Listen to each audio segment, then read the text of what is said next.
اعوذ باللہ من الشیطان الرجیم، بسم اللہ الرحمن الرحیم۔ تو کل کا جو درس تھا وہ آپ لوگوں کے ذہن میں موجود ہے؟ جی آقا۔ اچھا، تو صداقت بتائیے کل کیا بتایا تھا میں نے؟ پہلا مقام یاد ہے آپ کو ہنسنے والا؟ آقا ضیاء آپ بتائیے۔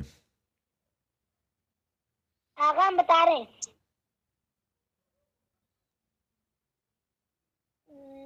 جیسے انسان جاتا ہے سبیرے جلدی اٹھ کے، انسان کو دیکھنے والے کیا کہتے ہیں کہ مطلب یہ کسی چیز کے لیے، یہ مطلب اپنے بچوں کے لیے، بیوی کے لیے محنت کرنے جا رہا ہے، بٹ اس کے ذہن میں کچھ اور چلتا ہوتا ہے۔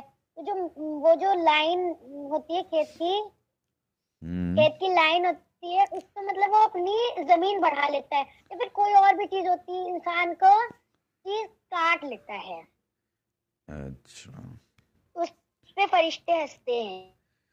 ٹھیک ہے، چلیے ماشاء اللہ۔ ضیاء آپ بتائیے اس کا رزلٹ کیا ہے؟ اس کا مطلب یہی ہے کہ انسان، ہم دیکھنے میں کیا لگ رہا ہے کہ وہ انسان محنت کر رہا ہے، محنت کرنے جا رہا ہے، اپنے بیوی بچوں کے لیے کما رہا ہے، بلکہ اس کے ذہن میں یہ نہیں ہے، اس کے ذہن میں یہ ہے کہ وہ اگر وہ پہلے جائے گا تو وہ جو ہے اپنی طرف اپنا مال بڑھانے کے لیے جا رہا ہے، مطلب دوسرے کی زمین کو غصب کر رہا ہے۔ تو فرشتے اسی لیے ہنس رہے ہیں کہ ہمیں تو کچھ اور دکھ رہا ہے گا، لیکن اس کے ذہن میں جو ہے وہ کچھ اور ہے۔ اچھا، تو اس سے آپ کیا نتیجہ نکالیں گی؟ اس کا نتیجہ یہی ہے کہ ہمیں جو ہے کسی کی زمین غصب نہیں کرنی چاہیے۔ ٹھیک۔ ایرج آپ کو پتہ ہے دوسرا مقام؟ جی آقا۔ دوسرا مقام پتہ ہے آپ کو؟ اچھا ہاں، جب لوگ ایک دوسرے کی غیبت کرتے ہیں تو اس میں کیا بتائیے، پورا بتائیے۔ پورا بتاؤں؟ جی، اگر مجھے ذہن نہیں میں، آیا آقا۔ چلیے کوئی بات۔ نازیہ آپ بتائیے۔ نہیں، آپ کیا پوچھنا چاہتے ہیں یہ بتائیے، مطلب دوسرا اس مقام پوچھنا چاہ رہے ہیں ہم بس، اچھا مطلب پورا انسیڈنٹ بتاؤں؟ جہاں پہ فرشتے ہنستے ہیں۔ دوسرا پوائنٹ کیا ہے؟ جب لوگ سامنے ایک دوسرے سے مطلب اچھے سے بات کرتے ہیں، لیکن پیٹھ پیچھے جا کے ایک دوسرے کی غیبت کرتے ہیں۔ یہ تو خیر غیبت کی بات ہے، اس کے بعد کیا کرتے ہیں؟ کیوں ہنستے ہیں پھر فرشتے جو ہنستے ہیں؟ وجہ کیا ہے؟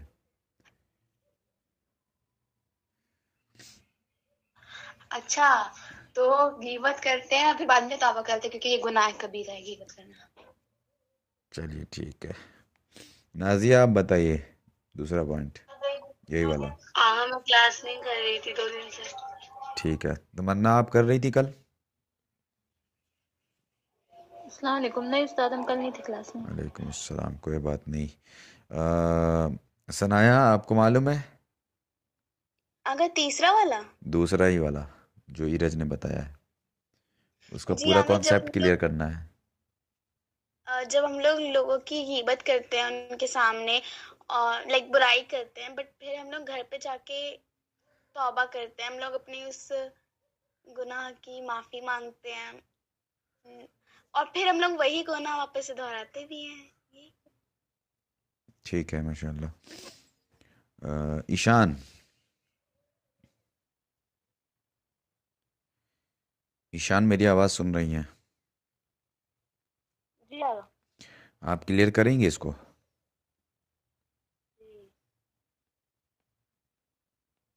اس میں کیا بتایا گیا ہے دوسرے پوائنٹ میں؟ مطلب کہ جو ہے لوگ جو ہے گناہ کرتے ہیں اور غیبت کرتے ہیں، اس کے بعد جو ہے نماز پڑھتے ہیں، اس کے بعد پھر سے مطلب توبہ کرنے کے بعد دوبارہ پھر وہی گناہ کرتے ہیں، تو فرشتے ہنستے ہیں کہ مطلب جو توبہ بھی کر رہے ہیں اس کے بعد جو ہے پھر سے گناہ وہی کر رہے ہیں بار بار۔ چلیے ٹھیک ہے ماشاء اللہ۔ ہاں جی، صداقت، اقرا۔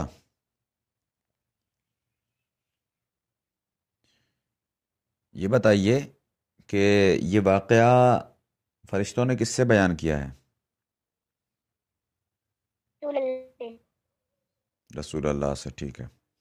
ضیاء تیسرا مقام بتائیں ہنسنے والا. میں تیسرا مقام اس لیے میں سنوا رہا ہوں کہ جو لوگ کل نہیں تھے ان کو یاد ہو جائے اور معلوم ہو جائے، اس لیے آپ لوگ غور سے سنیے گا. جی ضیاء بتائیں. تیسرا مقام وہ تھا کہ جب کوئی ایک بے پردہ عورت یا لڑکی کوئی بھی دنیا میں مطلب باحجاب ٹہلتی ہے اور اس کے ماں باپ وقت باحجاب بھی اگر اس کو ٹہلتی ہے؟ نہیں حجاب نہیں کرتی ہے، جی. بے پردہ بے حجاب بول جب سکتی ہیں. جی تو گھومتی ہے تو وہ حجاب نہیں کرتی ہے، لیکن جب وہ مر جاتی ہے اس کے ماں باپ اگر نہیں کرا رہے ہوتے تو یہ کہتی ہے کہ مطلب میرے ماں باپ ہی نہیں کرا رہے اس لیے ہم ٹہل رہے ہیں، لیکن اس کے پاس اتنا عقل ہوا، اس کے پاس شعور تو ہے کہ اسے پتہ ہے کہ حرام اور واجب کیا ہے ہمارے اوپر، تو وہ کر سکتی ہے. لیکن جب وہ مر جاتی ہے تو لوگ کیا کرتے ہیں کہ اس کو کفن سے چھپاتے ہیں، اس لیے چھپاتے ہیں اور کہتے ہیں کہ کوئی نامحرم اس کو نہ دیکھے، اس لیے کہ وہ لڑکی ہے. لیکن فرشتے اسی مقام پہ ہنستے ہیں کہ جب وہ زندہ تھی، جب اس کے اندر سب موجود تھا، جب وہ لائق تھی تب اس کو تو حجاب نہیں کرایا، لیکن جب وہ بے لائق ہو گئی ہے، قبر میں پہنچ گئی، تب اس کو کیا کر رہے ہیں، حجاب کرا رہے ہیں کفن کے ذریعے. اور ایک شال بھی دی جاتی ہے، شال یا کپڑا، اس سے بھی الگ سے لوگ کو اڑایا جاتا ہے. چلیے ٹھیک ہے ماشاء اللہ. جی علیکم السلام. صبا آپ بتائیں، کل آپ موجود تھی نا درس میں؟ جی آگا. ٹھیک ہے. رونے والا پہلا مقام بتائیں، فرشتے جہاں پر روتے ہیں. جی آگا. رونے کا پہلا مقام، فرشتے تب روتے ہیں جب ایک انسان بڑی مشکلوں سے ایک اولاد پاتا ہے، بہت منتوں سے، بہت محنتوں سے ایک اولاد پاتا ہے، اور وہ سوچتا ہے کہ اس کی اولاد اس کے آخری ٹائم پہ، اس کے مرنے کے بعد اس کا جنازہ اٹھائے. لیکن مصیبت کی بات تو یہ ہے کہ جب باپ سے پہلے جوان بیٹا مر جائے اور باپ کو اپنے جوان بیٹے کی میت، اس کا جنازہ اٹھانا پڑے، جب فرشتے روتے ہیں، گریا کرتے ہیں. ٹھیک ہے ماشاء اللہ.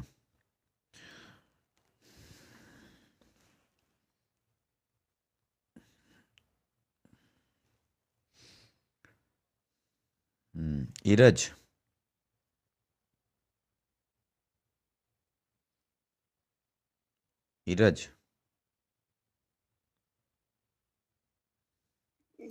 جی آقا. یہاں پر جب صبا نے ابھی یہ بتایا کہ پہلا مقام یہ ہے کہ اگر کسی باپ کو اولاد ملی بڑی تمنا کے بعد، دعاؤں کے بعد، تو فرشتے تب روتے ہیں کہ جب باپ کا جنازہ نہیں بلکہ بیٹے کا جنازہ باپ کو اٹھانا پڑے. ٹھیک ہے، یہاں تک بات کلیئر ہے. جی تو اس جملے کو آپ کہاں ملائیں گی، کس پوائنٹ سے؟ کربلا میں جو مولا حسین نے جناب علی اکبر کا جنازہ اٹھایا تھا. اللہ. چلیے ٹھیک ہے. سب کی بات سمجھ میں آ رہی ہے؟ جی آقا. چلیے ٹھیک ہے. ثنایا، جی. دوسرا مقام بتائیں، مصائب والے، یعنی جہاں پہ فرشتے روتے ہیں. آقا جب والدین اپنے بچوں کو، ہاں، جب رات کو بچے سو کر اٹھتے ہیں تب وہ اپنے والدین کو تلاش کرتے ہیں، اور اپنے والدین کو ڈھونڈتے ہیں، اور اگر وہ ان کو نہ ملے تو وہ رونے لگتے ہیں. تب پھر کیا ہوتا ہے؟ فرشتے روتے ہیں. ٹھیک. نازیہ تیسرا مقام.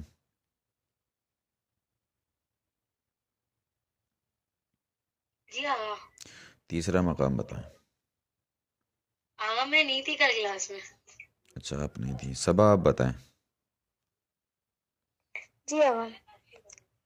کون سا؟ تیسرا رونے والا مقام. جی آقا. رسول اللہ کہ جب رسول اللہ نے فرمایا کہ جب ایک یتیم بچہ یا بچی روتی ہے رات کو یہ تو جب ابھی سو کے ثنایا نے سنا اٹھتا ہے دیا، بچہ، اس کے علاوہ بتائیں۔ ثنایا نے ابھی تو یہی تو چلو بتایا ہے، رسول اللہ نے جی نہیں بیان کیا ہے، رسول اللہ سے فرشتوں نے بیان کیا ہے۔ اچھا، جب ذہن میں بچہ روتا ہے آگا کربلا کا بتائیں۔ نہیں، ذہن میں ہے۔ صداقت آپ کے ذہن میں ہے؟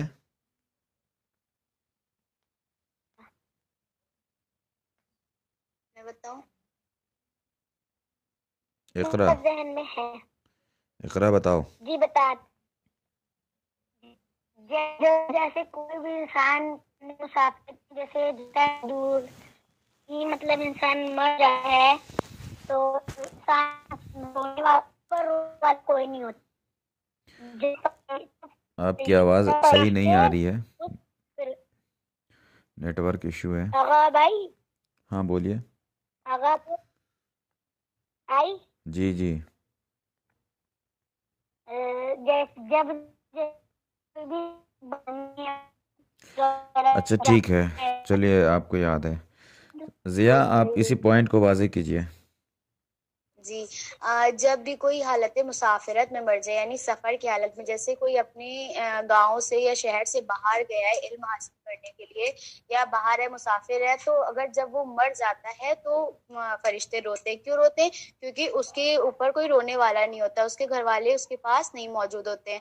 تو یہی چیز کو آپ کربلا میں بھی دیکھ سکتی ہیں کہ جب کربلا میں امام حسین جب اپنے گھر سے دور تھے، لیکن ان کے ساتھ ان کے گھر والے موجود تھے، لیکن ان شمر اور یزید کا اتنا ظلم تھا کہ ان لوگوں نے ان پہ رونے نہیں دیا۔ اس چیز کو ہم ربط مصائب میں پڑھ سکتے ہیں اور مصائب کی طرف لے جا سکتے ہیں۔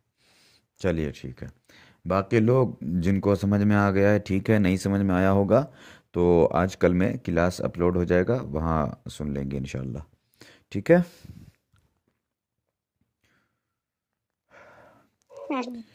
چلیے آج ہم ایک اور بات بتاتے ہیں آپ لوگوں کو، اس پوائنٹ کو بھی ذہن نشین کیجئے گا، لکھنے کی کوشش کیجئے، نوٹ کیجئے، یاد کر لیجئے اور استعمال کیجئے گا اپنی مجلسوں میں، تقریروں میں، جہاں بھی موقع ملے گا۔ جو لوگ علم کے اوپر بات کرنا چاہتے ہیں یا مجلس پڑھنا چاہتی ہیں یا لکھنا چاہتی ہیں تو علم کے گفتگو میں اس کو ایڈ کر سکتی ہیں۔ دیکھیے رسول اسلام کی حدیث ہے نا کہ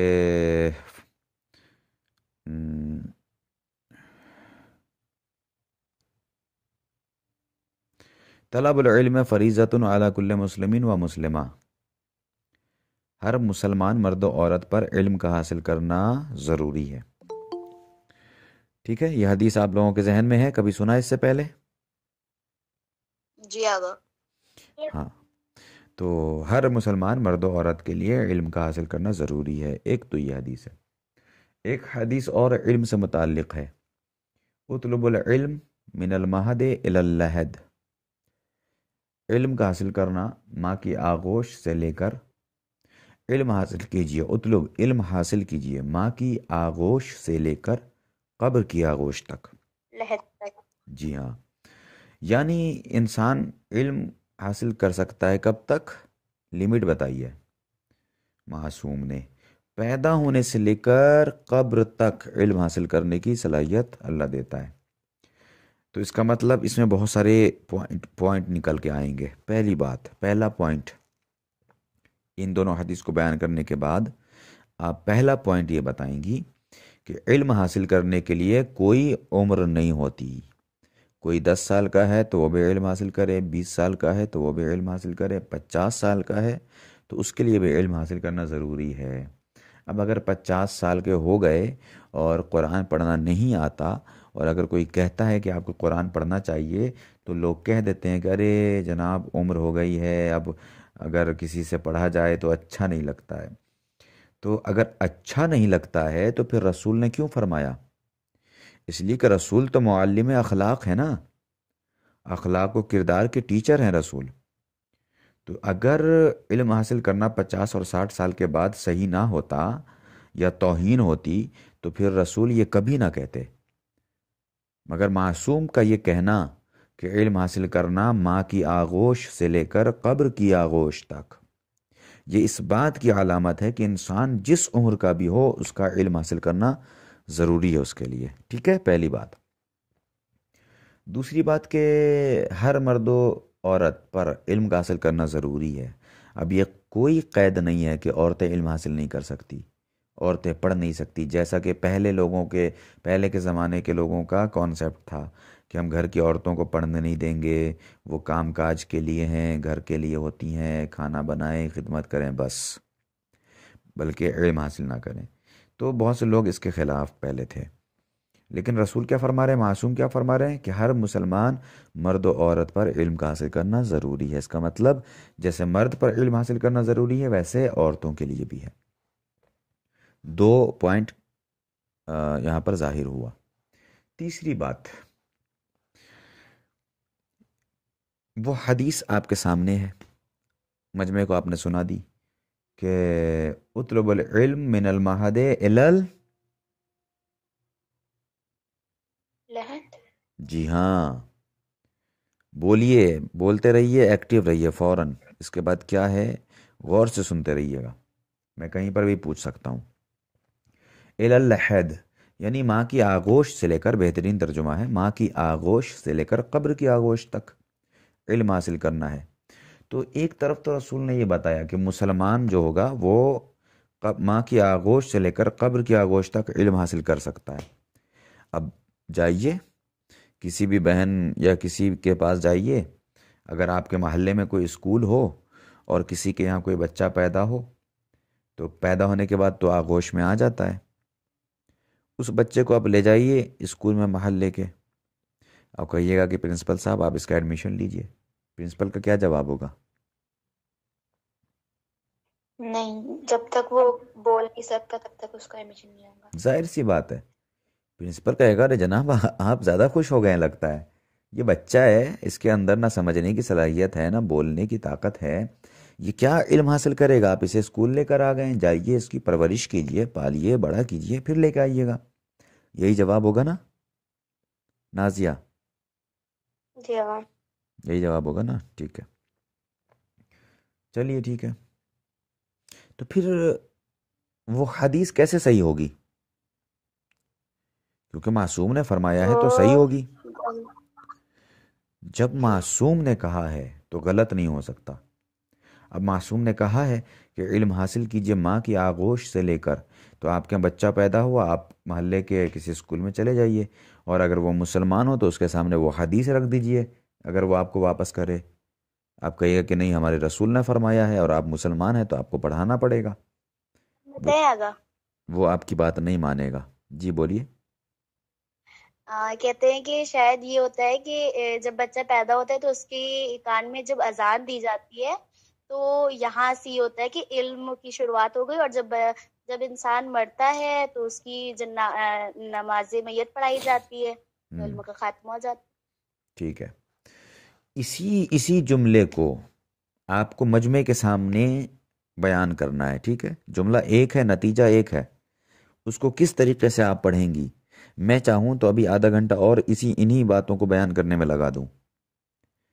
تو آپ کو ایسے بات بڑھانا ہے، بات پھیلانا ہے. ٹھیک ہے، تو یہ تھی پیدا ہونے والے بچے کی بات.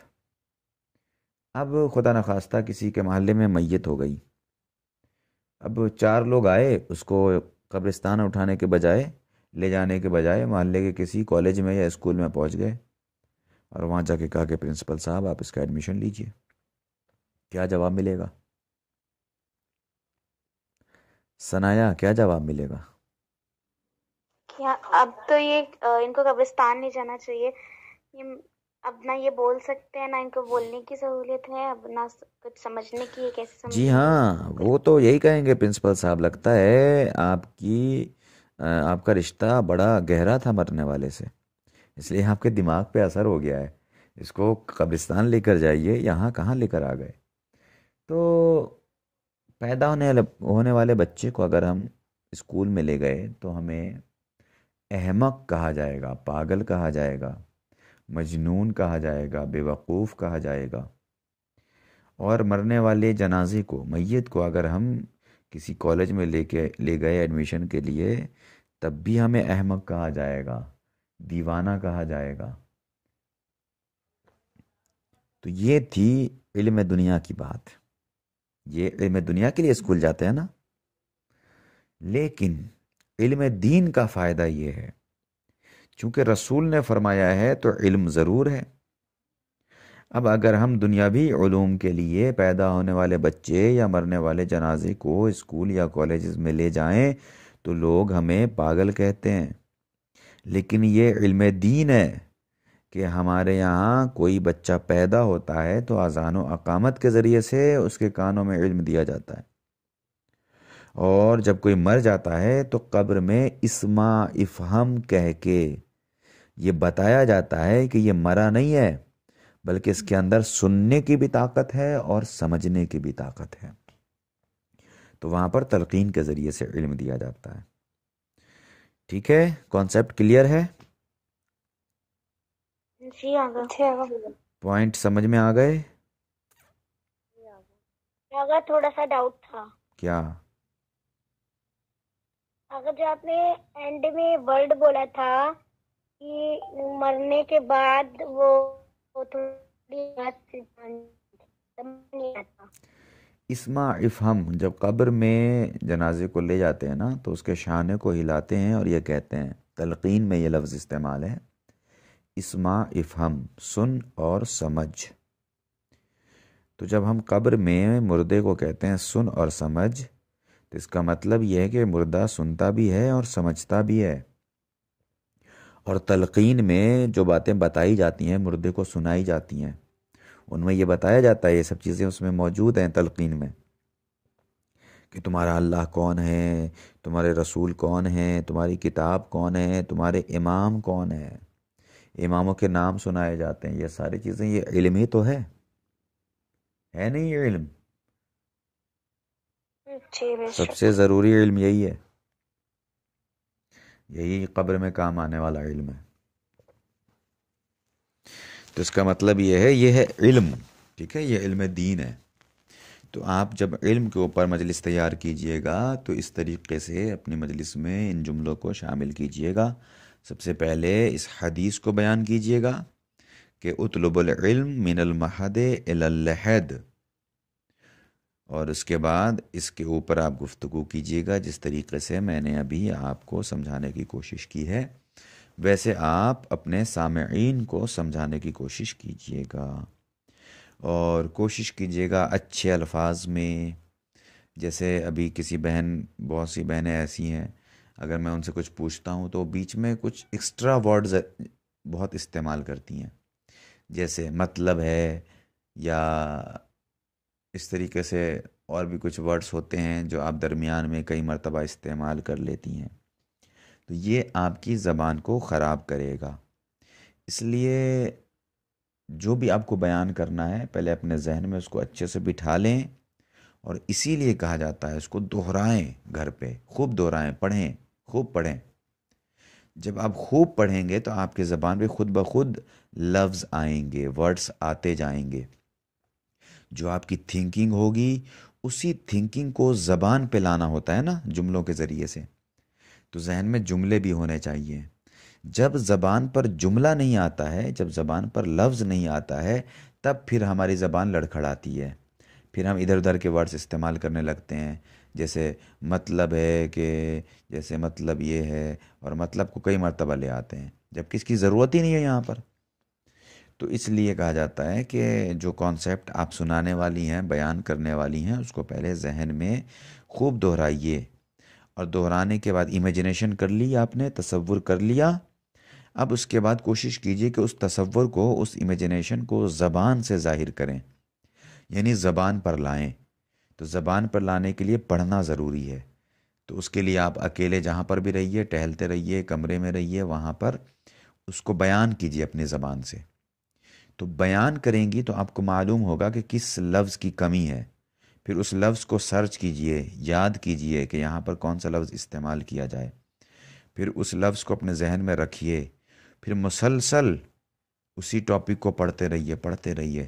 جب پڑھتے رہیں گے کئی مرتبہ تب پھر اس کے بعد آپ کی زبان خود بخود چلے گی، اور جو آپ کی امیجنیشن ہوگی وہ فوراً آپ کی زبان پر آ جائے گی جملوں کے ذریعے سے.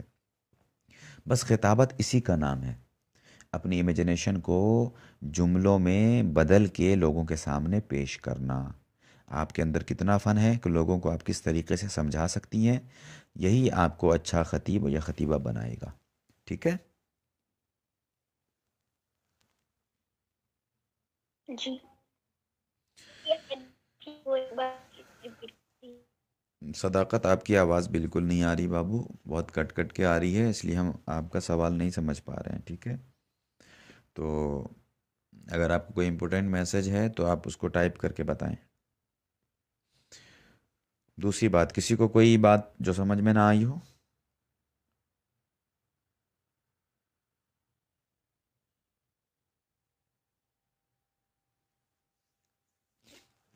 آج کی ساری بات سمجھ میں آ گئی؟ جی آقا. تو اگر میں کل سوال کروں گا تو جواب ملے گا مجھے؟ جی بے شک. آج کی طرح جواب نہیں ملنا چاہیے. ایسا ایسا ایسا دماغ میں بیٹھائیے کہ سڈنلی اگر کوئی آپ سے کہے کہ مجلس پڑھو، تو چونکہ یہ باتیں میں نے آپ کو بتا دی ہیں اور آپ کے پاس کوئی میٹر نہیں ہے، تو بس آپ اسی میٹر کو شروع کر دیجئے ممبر پہ بیٹھ کے. اس طریقے سے یاد ہونا چاہیے. خالی ٹائم اس کو دہراتے رہیے، بولتے رہیے، پڑھتے رہیے. جتنا زیادہ پڑھیے گا اتنا اچھا پڑھ پائیے گا. کسی بھی چیز کی مشق کرنے سے، ریپیٹیشن سے، اس کی پریکٹس سے ہی لوگ اچھا کر پاتے ہیں. اسی لیے کوئی بھی چیز سکھانے کے لیے ایک مرتبہ نہیں، اس کو مسلسل کہتے ہیں کہ لوگ اس کو آپ کنٹینیو کیجئے. چاہے کسی بھی فیلڈ میں آپ دیکھ لیجئے گا، ہارڈ ورک ہو یا پڑھنے کی بات ہو یا کام کرنے کی بات ہو یا کوئی ہنر ہو، تو کوئی بھی فوراً ایک بار میں کوئی ہنر نہیں سیکھ لیتا ہے. کئی دن مسلسل اس کو سیکھنا پڑتا ہے، اس کے بعد وہ ہنر اس کو آتا ہے. تو کوئی بھی چیز سیکھنا ہے تو آپ اس کو ریپیٹیشن میں ضرور لانا پڑے گا، آپ کو مسلسل کرنا پڑے گا، تب آپ اچھا کر پائیں گی، بہتر کر پائیں گی. اور اگر کسی نے بہتر کر لیا تو پھر اور کنٹینیو کیجئے اس کو، اس سے بھی بہتر آپ کر پائیں گے. اس لیے کہ اچھی چیز کی کوئی حد نہیں ہوتی ہے. خطابت میں آپ جتنا اچھا اپنے اندر ہنر پیدا کریں گی، اپنے اندر فن پیدا کریں گی، اتنا اچھا ہوگا ہمارے لیے اور آپ کے لیے، اتنی اچھی خطیبہ بنیں گی. تو اپنی کمیوں کو غور کیجئے، اکیلے روم میں بیٹھ کے بیان کیجئے، پڑھیے، جو چیز کمی نظر آئے اس کمی کو دور کیجئے. اور اگر کچھ سمجھ نہ آئے، جملہ سمجھ میں نہ آئے، لفظ سمجھ میں نہ آئے، آیت حدیث سمجھ میں نہ آئے، تو وہ ہم سے پوچھ لیجئے گا. آغا بتائی. آغا صداقت پوچھ رہی ہیں، آیت پھر سے ریڈ کر دیجیے کہہ رہی. آیت نہیں ہے، وہ حدیث ہے. آپ گروپ پہ لکھ کے بھیج دیجیے گا. جی ہاں، میں بھیج دوں گا. آیت اور حدیث میں کیا فرق ہے؟ آیت اللہ کا کلام ہوتا ہے، حدیث معصومین کا کلام ہوتا ہے. جی، سب کے سمجھ میں آ گیا؟ جی آپ.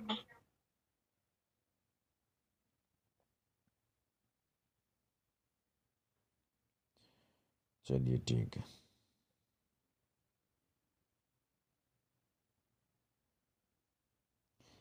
حدیث ہے اطلب العلم من المہد الی اللحد. ویسے میں اس کو نکالتا ہوں، مل جاتا ہے تو میں آپ کو بھیجتا ہوں اعراب کے ساتھ.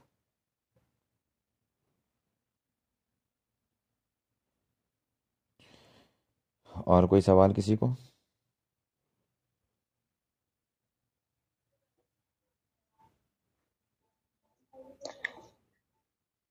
آقا آپ نے تو جو آپ نے بول تھے کہ سنانا تقریر، اس کی ڈیٹ دی تھی. ہاں ڈیٹ تو دی تھی، آج گروپ میں بھیجا تو ہے. ڈیٹ چینج ہو گئی کیا؟ ہاں تھوڑا سا آگے بڑھایا تھا ہم نے، اور ابھی بھی دیکھیے میرے لیے بہت مشکل ہو رہا ہے، یہ مہینہ میرے لیے بہت پریشان کرنے والا ہے۔ میرا ایگزام آ گیا ہے، پی ایچ ڈی انٹرنس ہے، اب وہ بھی مشکل ہو رہا ہے، دیکھیے کیا ہوتا ہے۔ آگا اگلے مہینے میں رکھ لے اگر آپ کو کوئی اعتراض نہ ہو۔ دیکھتے ہیں جی ذرا کہاں تک مینج کر پاتے ہیں ہم، کیونکہ اگر کیونکہ میرے بھی ایگزام ہو رہے ہیں نا در وقت۔ جی ایگزام تو سبھی کے چل رہے ہیں اس وقت، ظاہر سی بات ہے۔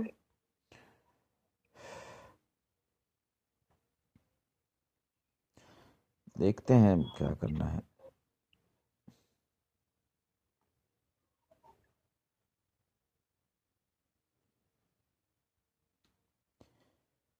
دکھ رہا ہے آپ لوگوں کو؟ جی آقا۔ اطلب العلم، اطلب العلم، ٹھیک ہے؟ جی ٹھیک۔ اب یہاں پر ہم نے علم اس لیے بولا کہ ہم کیونکہ یہاں پر رک رہے ہیں، نہیں رکیں گے تو اطلب العلم بولیں گے، ٹھیک ہے؟ جی۔ من المہد الی اللحد، من المہد الی اللحد،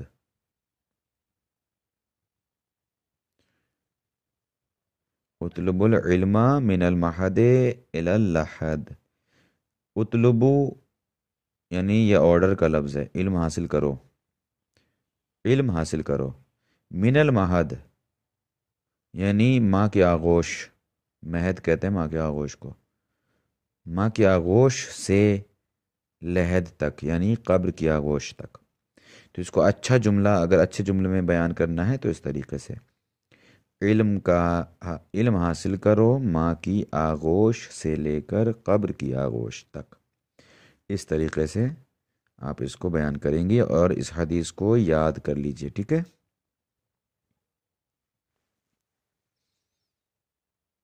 جی۔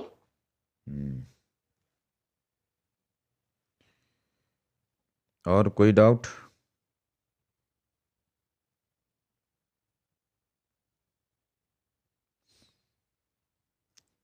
کل کی بات سب کے ذہن میں ہے؟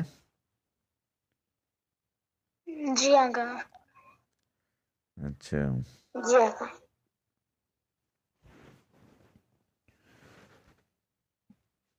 چلیے ٹھیک ہے، ایک حدیث اور ہے آج والی جو میں نے سنائی تھی، وہ بھی دیکھ لیجئے اور اس کو بھی یاد کر لیجئے گا آپ لوگ۔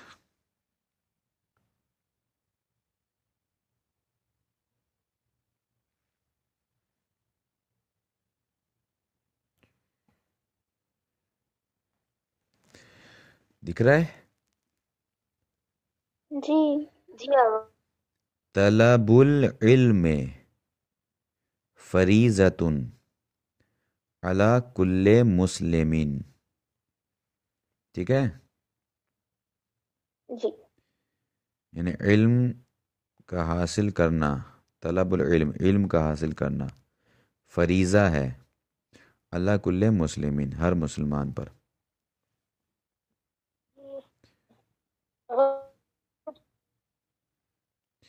طلب العلم فریضۃ علی کل مسلمین و مسلمہ، مسلم میل کے لیے اور مسلمہ فیمیل کے لیے استعمال ہوا ہے، مسلم میل کے لیے اور مسلمہ فیمیل کے لیے۔ تو طلب العلم فریضۃ، علم کا حاصل کرنا فریضہ ہے علی کل مسلمین ہر مسلمان پر اور ہر مسلمان عورتوں پر، ٹھیک ہے؟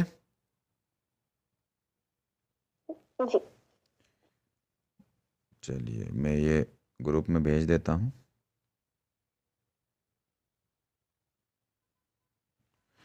اس کو بھی آپ لوگ یاد کر لیجئے گا۔ چلیے بس آج کے لیے اتنا ہی،